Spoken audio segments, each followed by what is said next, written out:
Good afternoon. Welcome to this week's edition of Drupal Chat. I was not able to do a Drupal Chat last week. Instead, I had created a survey, which I'm going to talk about today. And as it turns out, last week I was not able to shoot a Drupal Chat. I was hoping that I was going to make it to DrupalCon New Orleans, and I was going to be able to have a bunch of people participate at the first time attendees social. However, I missed my airplane in the morning, and I sat in the airport until 8 o'clock at night until I got a flight out. So I'm glad that I had that survey. I'll go ahead, I'll show you here my t-shirt, DrupalCon New Orleans 2016. Was there all last week. Had a really nice time. And the highlight for me during the week was that I did serve as a mentor with the core mentor sprinting. Maybe I'm saying that in the wrong order, but I did that on Friday, and I had a really enjoyable time helping people out. And I did actually get some core commits already, so that was pretty cool. So what I had done instead for last week, just to prepare for the possibility that I wasn't going to be able to get a Drupal chat recorded, is I put a training survey. And before I start talking about the training survey, I do just want to acknowledge the fact that I don't claim that this is a representative sample that I've received. I had posted a link to take the survey in a Drupal support Facebook group, of which I'm aware, and I put it in some groups that are on LinkedIn, and in a status update on my LinkedIn profile. And that's the only places that I put it. So there's a whole lot of places where I did not post the link to the survey. I was just more curious to see what kind of a response I would get and whether it was something that would be worthwhile pursuing. And I do think it's worthwhile pursuing more and getting a little bit more data around this. So let me dive in and start talking about the questions on the survey and the types of responses that I did get. And then I'll talk a little bit more about my further plans for continuing with this. So the way that I had created this initially when I posted it in the various places is I asked the question, who wants to be a Drupal rock star? And then below that, they had the link where they could get to my survey. Now, the summary that I see that I have here, and I did it through a Google form.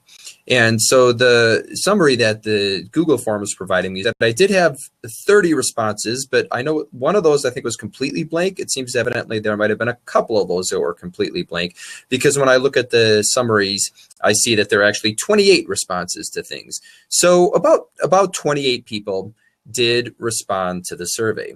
And the first question that I had asked people was, I am currently, and I gave them 5 choices. It's like a Likert scale, basically. And so the first one was just dipping my little pinky toe in the Drupal Sea. The next was splashing in the waves, very close to the shore in the Drupal Sea. The next along the scale was venturing away from the shore wearing floaties. Next was swimming in the Drupal Sea. And the next one after that was cruising the Drupal Sea in my awesome sauce-powered yacht. So I was giving an opportunity to get the idea of where along the spectrum people fell in terms of their Drupal expertise. So I'm going to look at the summaries of those responses. Now, for me, one thing that was surprising in the responses was that 5 people said that they were cruising the Drupal Sea in my awesome sauce-powered yacht. And I didn't expect to see that high a percentage of people say that they were at that level of Drupal expertise. In fact, I had really expected that I was going to have a large number of people saying that they were just dipping their little pinky toe in the Drupal Sea. And as it turns out, there were only 2 people who said that. The largest number of responses that I got were people saying that they're swimming in the Drupal Sea. And I got 13 responses indicating that that's the level they were at. And so for what it's worth, for those of you who are curious, the math works out to be 46.4% of people said that they were swimming in the Drupal sea. That was the largest percentage of responses. And then the next two largest, it was actually 17.9% of both of these, of people saying they were cruising the Drupal sea in my awesome sauce powered yacht.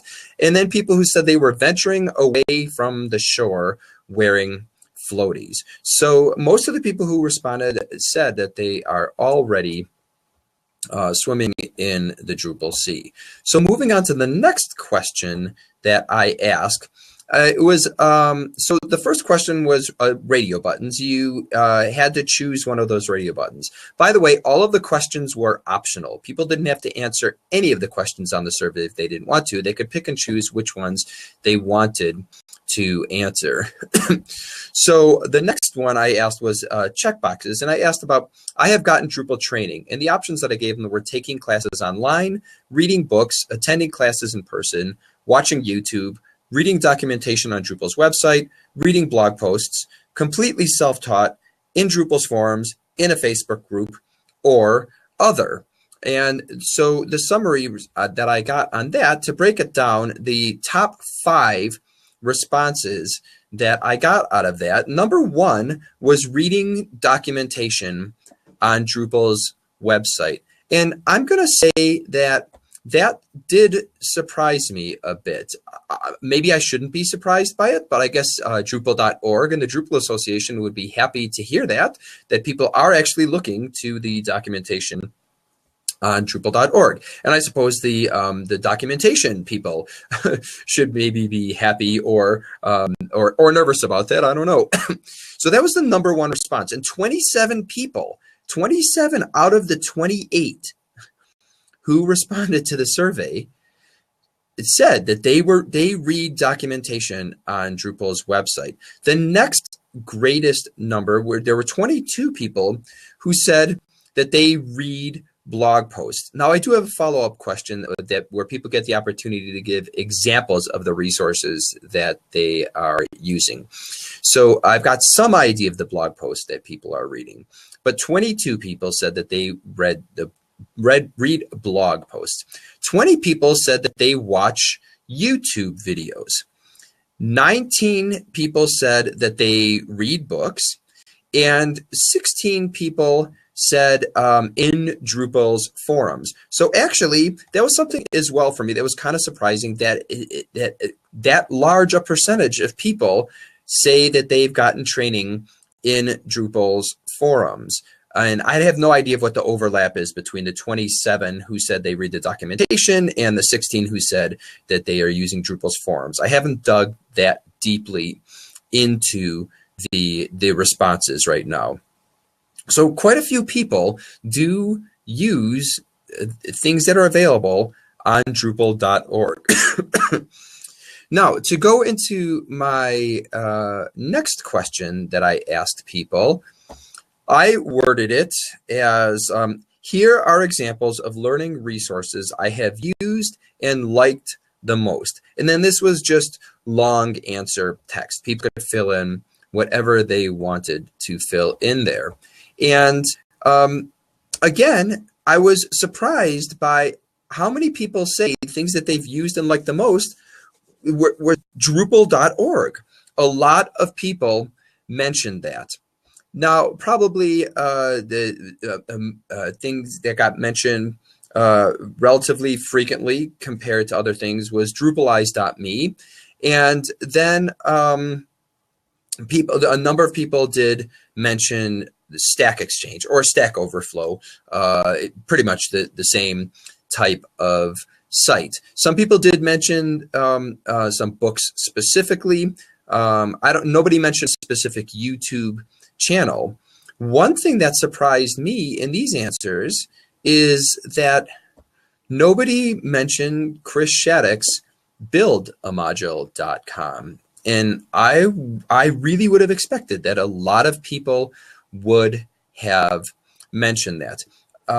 So kind of a curiosity to me why that wasn't something that showed up more in the results. So moving on to my next question, I asked people what I really wish were available to help me learn is. And for these answers, I got to hop over to my summary responses here.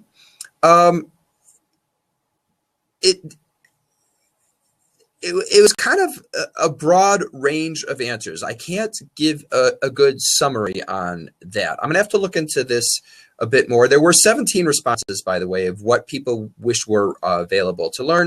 There were 19 responses from people who said examples of learning resources that they've used and liked the most.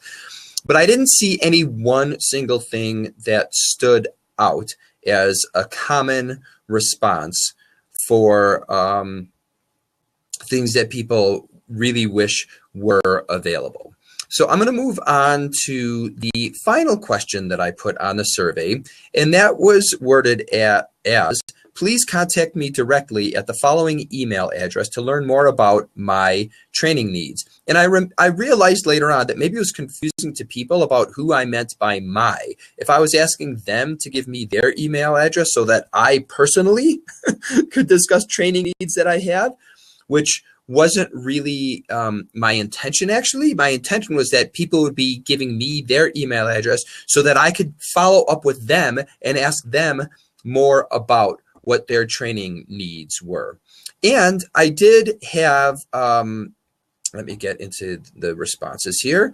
I did have 13 responses. One of them was a duplicate, and one of them was giving me an obviously fake email address. So subtracting those two, I do have 11 email addresses, and I will follow up with these people to get more information from them and see if I can get a better sense of maybe what some of the other answers meant on the survey. So as far as plans going forward right now, the survey has been live for like a week, I get just over a week, because I think I actually posted it on Sunday. So it's been up just over 1 week's time. I think I will leave it live perhaps one more week. Now, seeing that when maybe people watch this chat here, maybe it'll get some people interested in having a look at that survey. So I suppose one useful thing to do would be to get people the link to that documentation or to that survey. Let me see if I can quickly go in here to get the link here. The link I'm on right now allows me to edit it, so forgive me while I stumble just a bit here. Let's see if I want to get the link. Here we go, and I will actually shorten the URL for you here. So we'll grab that, and I will place it in the chat window here. So if you are watching this and have an interest in responding, there you go. You got the link where you could actually go to this form and fill in the responses yourself. So my plans going forward here is that I do want to dig a little bit deeper into the data, and I definitely want to follow up with the 11 people who have given me their email address to see what more information I could get out of that. I'm thinking that it may be worthwhile as well to post this on my blog, because my blog appears in Planet Drupal, and see if maybe we could get some more responses. And from there, I will actually get to work on thinking about things that might be useful to put into Drupal chats, or perhaps other things that I might put into videos on the Teach Yourself Drupal YouTube channel, and maybe see about things that, I don't know, maybe blog posts that I would put onto the teachyourselfdrupal.org website, including looking at things to see if people would have any interest in some type more paid training. I'm not putting this out there as something where I'm looking to spam people and just try to sell to people. But if there are people who are interested in having some more structured, formal type of online training, I'm certainly willing to do more work along those lines and see about if I can put something together that people will find to be, exceptionally helpful for them. So that pretty much wraps up what I'm able to pull out of these initial responses that I've gotten from this survey. And I hope that maybe you found it to be of interest to you. And I hope perhaps maybe you would even consider going ahead and filling out the survey yourself. If I've already closed the responses on the survey by the time you get there, you can feel free to send me a message through my contact form on Drupal.org if you like. I'm actually at Vegan Triathlete, or you could go to, excuse me, you could go to teachyourselfdrupal.org and you can fill out the contact form to get in touch with me there. In the coming weeks, I will be speaking with more people from the Drupal community. I was able to touch base with a couple of them in DrupalCon New Orleans. So I will be posting links soon here on Blab to let you know about those sessions. I'm not sure exactly what time of day we'll do those. I'm hoping that next week I'm going to be talking with a member of the Drupal community. Donna Benjamin is her name. I don't know how to pronounce her Drupal nick, but I'm not sure if she's going to be in Australia or if she's going to be in California. So my Drupal chat next week may be at a slightly different time, depending where exactly Donna is going to be. The week after that, I believe I'm going to be talking with Kathy Thies, and that will probably be at our normal time. So looking forward to the next couple of weeks here. That should be pretty fun. And for now, I will say ta-ta until next time. Thanks for joining me. Look forward to talking with you in the coming weeks.